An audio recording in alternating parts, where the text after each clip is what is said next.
Om Swastiastu. Kembali lagi bersama kami Taksu Poleng. Nah, kali ini bahasan kita sih mengenai ya sesuatu yang di masyarakat yang udah familiar nih, Bro, tentang penglaris atau brerong. Ini karena salah satu teman kita atau saudara kita di Taksu Poleng komen dia di YouTube kalau nggak salah ya, di komen bahwa disuruhlah kita membahas tentang penglaris atau brerong lah istilahnya mungkin ya. Penglaris sama brerong berbeda sih. Berbeda sih. Oh, nanti mungkin Beli Jero yang tugasnya memaparkan ya. Nah, mungkin yang pertama nih, bagaimana nih Jero penglaris, artinya ya cerita sedikit lah latar belakang penglaris. Jadi penglaris itu dia bahwa penglaris adalah sesuatu jimat, dia bisa dikatakan jimat untuk menarik konsumen atau pembeli itu supaya datang ke tempat usaha kita beliau. Jadi kalau kita khususnya di Bali dulu kita bahas sebelum kita bahas keluar daripada Bali. Di Bali jenis penglaris itu ada banyak beliau. Jadi itu berdasarkan yang namanya ada lontar atau bisa dikatakan rerajahan beliau. Jadi penglaris itu bisa digunakan oleh yang berjualan atau pedagangnya, disebut itu dengan pengeger. Pengeger atau penglantih bisa dikatakan seperti itu. Kemudian penglaris yang bisa digunakan atau ditaruh di tempat usahanya seperti itu. Jadi penglaris itu dalam konteks kita sastra di Bali tidak selalu bersifat negatif. Nah, itu. Ya. Jadi kenapa saya katakan penglaris tidak sifat negatif? Penglaris itu ada dua. Penglaris yang dibuat oleh manusia dan penglaris yang kita nunas. Ya. Ya, nunas. Penglaris yang dibuat oleh manusia itu juga ada dua. Ada yang istilahnya diuripkan atau dihidupkan menggunakan tanda kutip ilmu yang kanan, itu ya cenderung akan menjadi positif. Ada penglaris yang digunakan ilmu yang kiri untuk menghidupkan, cenderung akan mengakibat negatif. Contoh itu ada pengasren atau disebut dengan penglantih. Bagaimana si penjual itu akan diraja atau ditulisi aksara-aksara suci. Kemudian ada istilah memalet, si pedagang itu akan diberikan suatu jimat yang ditelan. Nah, nanti efeknya ini adalah si penjual ini lama kelamaan dia akan bisa ngiwul. Disebut dengan leak pemoroan. Istilahnya leak ban beli seperti itu beliau. Yang namanya leak yang tidak nyasri, lematian, inilah ilmu yang akan termasuk dalam kategori ilmu magic yang negatif seperti beliau. Dan kemudian ada juga penglaris yang kita gunakan dalam konsep sastra yang dirajah, dibuat, ditulis dalam sepucuk kain, kain katun, kemudian atau kain putih, ada yang ditulis dalam bentuk peripian. Peripiannya adalah selembar seperti seng beliau, yang terbuat dari perak, ada terbuat dari tembaga dan terbuat dari emas. Nah, ini sebenarnya tidak negatif beli, selama ini dilakukan atau diuripkan dengan kekuatan yang memang itu positif. Yang dilarang adalah bagaimana kita membuat yang namanya penglaris kemudian kita menaburkan sesuatu ke tempat usaha orang lain untuk menutup rezeki orang lain. Itu yang disalahkan. Jadi bagaimana kita, karena tujuan penglaris itu adalah untuk menghidupkan magnet rezeki yang ada di dalam usaha itu. Itu dibenarkan, asalkan kita tidak menutup rezeki orang lain. Jadi kita menghidupkan rezeki kita, kemudian kita membuat sesuatu yang notabene ini adalah negatif, kemudian kita menaburkan di warung-warung atau tempat-tempat usaha orang lain, itu yang negatif. Jadi dalam ranahnya negatif ini dari orang itu sendiri ya? Baik itu dengan usaha dan juga pedagangnya. Jadi kalau misalnya dia memakai penglaris yang ke kiri, jadi efeknya itu dia bisa ke menggeliat ilmu hitam lah. Ya, benar. Kemudian ada penglaris yang kedua adalah penglaris yang kita nunas. Contoh kita di Bali terkenal dengan Ratu Ayu Mas Melanting. Bagaimana kita memohon, istilahnya kita membawa daksina ke sana, kemudian membawa dupe, membawa toye yang nantinya akan dipasupati di sana dengan kekuatan beliau, dan kita ikan istilahnya tempatkan daksina itu di pelangkiran tempat kita usaha, kemudian kita memerciki tirte itu di tempat kita usaha, itu adalah positif. Jadi tujuan itu adalah supaya membuat tempat usaha kita itu dijauhi dari, seperti saya katakan tadi, orang yang menabur yang tujuannya untuk menutup usaha kita, karena efeknya ini sangat dahsyat dan sangat menghancurkan usaha kita, beli. Contoh saya menggunakan istilahnya baik itu dengan tanah kuburan, baik itu sesuatu jimat yang ditulis dalam suatu kertas yang dibakar, kemudian dalam titik dan lain sebagainya. Jika ini ditaruh di tempat usaha orang, satu, efeknya adalah usaha itu akan kelihatan tertutup.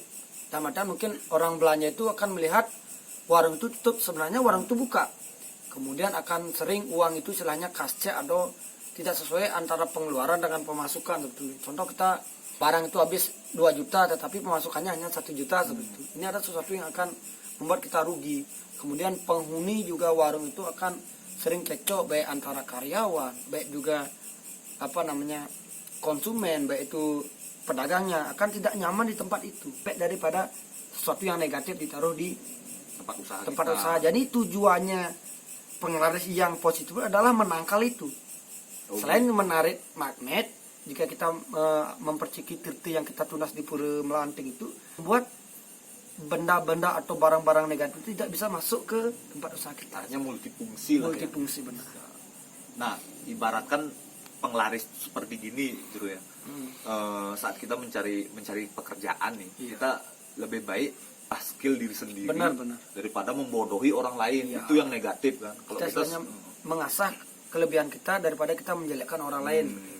Jadi yang kita bahas ini adalah bagaimana penglaris yang sifatnya negatif. Yang negatif bagaimana istilahnya ciri-cirinya supaya kita tahu usaha itu, usaha warung ini memiliki atau menggunakan suatu penglaris. Karena apabila warung itu menggunakan penglaris, jika kita sering makan ke sana, nanti makanan ini akan dia masuk ke tubuh kita, juga akan berevolusi mempengaruhi otak kita. Jadi kita makan ke warung yang berisi penglaris. Setelah kita ke rumah, lambat laun ini barang ini atau makanan ini dia akan hidup, kan membuat kita ribut dengan keluarga. Itu bisa terjadi atau sial lah. Nah, mengenai penglaris yang tadi Jero paparkan, kan ada nih yang dibuat dan yang kita dapat anugerah. Ya benar. Jadi masing-masing ini apakah ada efeknya nih? Efeknya terhadap kita sendiri atau tempat usaha kita. Anggap dah contoh, kalau penglaris yang buat kita nggak boleh kayak gini, nggak boleh kayak gini. Misalnya, kalau anugerah oke lah, kita berdoa baik-baik aja, yang ada halangan apa gitu. Iya benar. Nah gimana nih? Kalau yang dibuat beli itu tergantung si pembuatnya beliau, dan kemudian sastra, pakeman atau dasar yang dipakai membuat itu. Jadi banyak dasar. Banyak dasar. Contoh, ada mungkin dukun yang memberikan penglaris ini dengan catatan setiap hari Kajang Kliwon, setiap hari Jumat harus mengaturkan bunga atau mengaturkan apa. Itu tergantung istilahnya rahasia antara pedagang dengan si pemberi jimatnya itu. Jadi tidak bisa disamakan dalam satu persepsi. Nah, bagaimana? Ini kan ranahnya sama juga, kita berdoa juga tetap kategorinya penglaris juga ya, cuma efeknya itu positif gitu ya. Iya, lebih banyak sih penglaris itu kan tujuannya seperti saya katakan tadi, bahwa penglaris itu tidak selalu negatif dia. Tidak selalu negatif. Bisa dikatakan dalam artian kita berdoa adalah untuk membuat warung atau dagang itu menjadi laris seperti itu beli. Aura kita berdagang itu muncul lah. Sama kayak orang cantik yang memang kelihatan cantik. Nah, jadi kalau misalnya ada mungkin teman-teman kita yang memutuskan untuk mencari penglaris itu, misalnya membuat nih, biar tidak kena efek negatifnya nih, apa yang menjadi pakemnya gitu? Kalau menurut saya sih beli, lebih baiklah kita menggunakan kekuatan Tuhan beliau. Cuma kekuatan manusia, kenapa? Karena sesakti-sakti manusia tetap di mata Tuhan tidak ada apanya sebetulnya. Jadi lebih baik kita menggunakan kekuatan Tuhan. Mungkin kita percayai, kita meminta tirte atau memenunas tirte di pura-pura yang kita percayai mampu mendatangkan atau membuat usaha kita itu menjadi lancar. Ibarat kita yang cari kerja juga. Karena nanti suatu saat nanti kita bahas bagaimana cara kita meditasi untuk mengaktifkan magnet rezeki dalam diri kita. Oh gitu. Oh ada juga. Ada itu bagaimana cara kita meditasi untuk mengaktifkan istilahnya taksu atau mengaktifkan energi untuk rezeki kita tuh ada. Karena Tuhan juga ibaratkan ibu ya, kalau kita misalnya mencari kerja juga tanpa restu ibu Iya, kan. benar, Nah, benar. kayak gitu. Juga si pembuat si dukun tuh dia menghidupi barang itu kan atas restu beliau juga. Cuma dia merupakan media, gitu. Media, benar. Cuma karena ada unsur manusianya pasti aja ada negatif. Iya. Ya, Buatan manusia pasti ada aja kekurangannya beli. kekurangannya. Nah tadi Jero kan sudah paparkan tuh secara singkat bagaimana penglaris itu sendiri. Kalau ciri-ciri orang usaha yang menggunakan penglaris, baik itu yang negatif atau positif, nah ciri-cirinya itu seperti apa sih? Kalau kita posisikan ke negatif aja dulu ya, karena positif kan kita tidak aktif dia. Iya. Bahwa kalau yang negatif, karena kalau positif ya nggak usah kita dijauhi, ya nantinya kita Ya, sebagai sesuai adat lah. Kalau positif kan sesuai adat sesuai kita adatnya berdoa. dia, ya benar. Setiap daerah juga memiliki cara-cara tersendiri yang yakini itu menjadi sesuatu yang positif yang berguna nantinya beli. Ini seperti ini beli. Kalau ciri-ciri usaha yang memiliki atau menggunakan penglaris, tanda kutip itu penglaris yang bersifat ke kiri atau buatan manusia. Yang pertama adalah tempat usaha itu memiliki, contoh ini ada dua tempat usaha, dua tempat usaha yang melakukan atau menjual sesuatu produk yang sama, tetapi tingkat tingkat magnetnya ini, magnet atau tingkat konsumennya itu berbeda drastis, itu kita perlu tanda tanya. Dan kemudian saat kita makan, ada perbedaan antara makan di tempat usaha itu dengan kita bawa keluar. Iya. Contoh kita makan di warung itu enak nih, enak. Setelah itu bawa keluar, kita makan di rumah kok nggak enak rasanya. Ada perbedaan rasa antara di tempat kita makan dengan di luar. Nah selain itu, karena kalau misalnya kita makan karena suasana yang berbeda, mungkin aja ada pengaruhnya juga. Kalau ciri-ciri yang lebih, misalnya dia di dalam usahanya itu ada ciri-ciri khusus atau apa gitu misalnya. Kalau ciri-ciri khusus itu sulit dicari. Kenapa saya katakan? Karena itu rahasia, bisa disembunyikan, baik itu di tempat dia naruh uang atau di mana mungkin itu ditaruh. Tapi cara spesifik ini adalah bagaimana orang yang memiliki tingkat kepekaan yang relatif lebih bagus daripada orang-orang awam, saat dia masuk ke tempat yang memiliki penglaris, tanda kutip penglaris itu adalah dalam konsep negatif, cenderung dia akan merasakan satu mual, gelisah, sakit kepala seperti itu. Yang membeli nih konsumen. Yang membeli, yang memiliki istilahnya tingkat kepekaan diri itu bagus. Jadi merasakan dia kok nggak enak di tempat ini, kok ada sesuatu yang gelisah. Oh malah keringetan. Jadi senjata makan tuan modelnya gitu. Iya, karena semakin kita istilahnya fokus mendekatkan diri kepada Tuhan, kita akan membawa magnet yang melawan aura itu. Akan dia istilahnya berbenturan ini. Cuma kalau orang awam yang artinya anggap dah orang biasa seperti itu, malah dia tertarik untuk belanja ke sana gitu. Oh iya. Nah, kalau misalnya seperti itu, apakah usaha atau tempat usaha yang menggunakan penglaris tanda kutip negatif berefek ke apa yang mereka jual itu? Maksudnya? Atau misalnya ini dagang makanan itu. Benar-benar.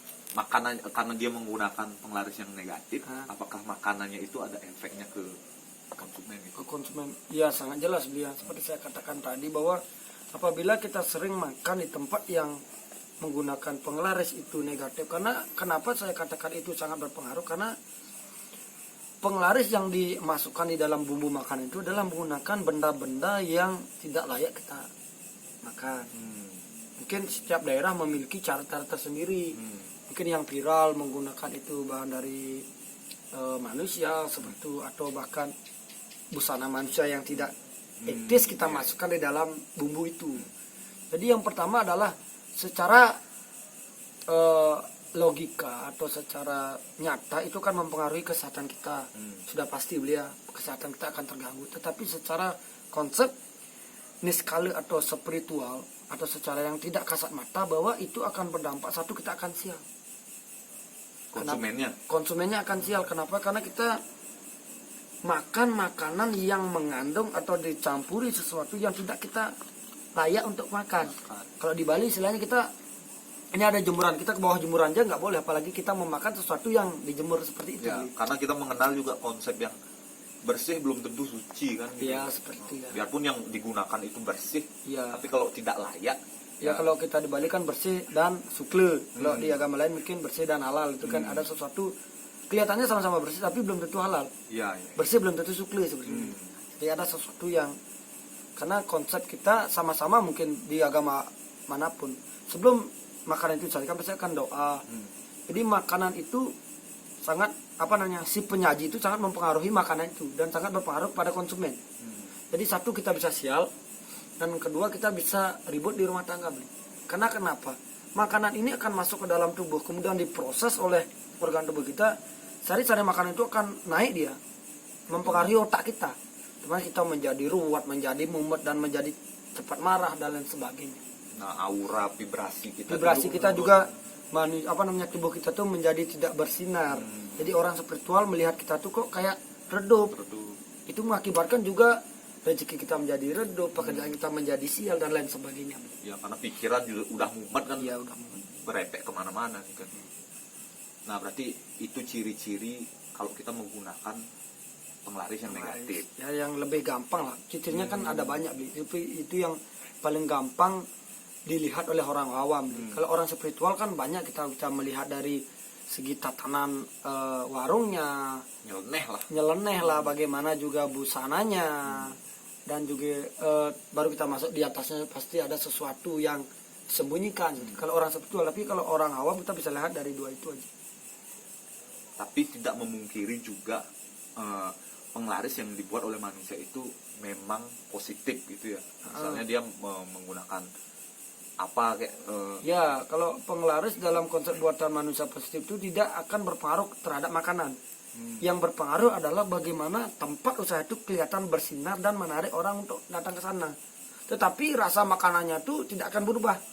Tergantung juga si pembuat makanan. Kalau makanannya jelek tetap jelek dirasakan oleh konsumen. Tapi kalau penglaris yang dimasukkan ke dalam makanan yang notabene negatif itu akan memang menambah cita rasa seperti itu. Oh itu yang negatif. Yang negatifnya. Jadi kalau positif dia tidak akan merubah sebuah tatanan apapun. Atau cita rasa. Yang jelas dia hanya menetralkan tempat itu bahwa dan suasananya jadi adem. Iya suasananya jadi adem.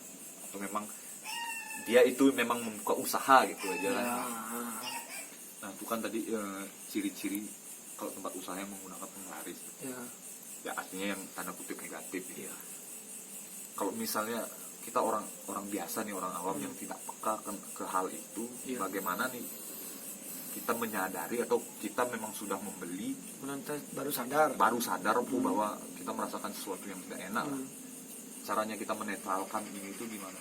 Kalau menurut saya secara sastra ambil bahwa itu tergantung istilahnya ada istiadat atau di mana itu untuk kepercayaan. Kalau kita dibalikan satu menggunakan kelungah atau air bungka nyugading, kemudian bisa keramas dengan daun ilalang, kemudian dengan kumkuman bunga, atau bisa juga menggunakan air laut kita pakai mandi dan sebagainya. Kalau agama luar mungkin menggunakan doa-doa yang dibuat oleh orang yang suci, atau kita sendiri mungkin menggunakan mantra-mantra yang kita yakini mampu membersihkan badan kita secara rohani seperti itu bisa. Supaya tidak berdampak terhadap kehidupan kita nanti. Karena kalau tidak melakukan hal itu apakah terus berimpas? Ya pasti karena lambat laun ini kan makan ini hidup dia. Karena manusia itu hidup kan membutuhkan sari makanan. Jadi sari makanan yang kita makan itu sangat mempengaruhi sifat atau nasib bisa dikatakan manusia seperti itu.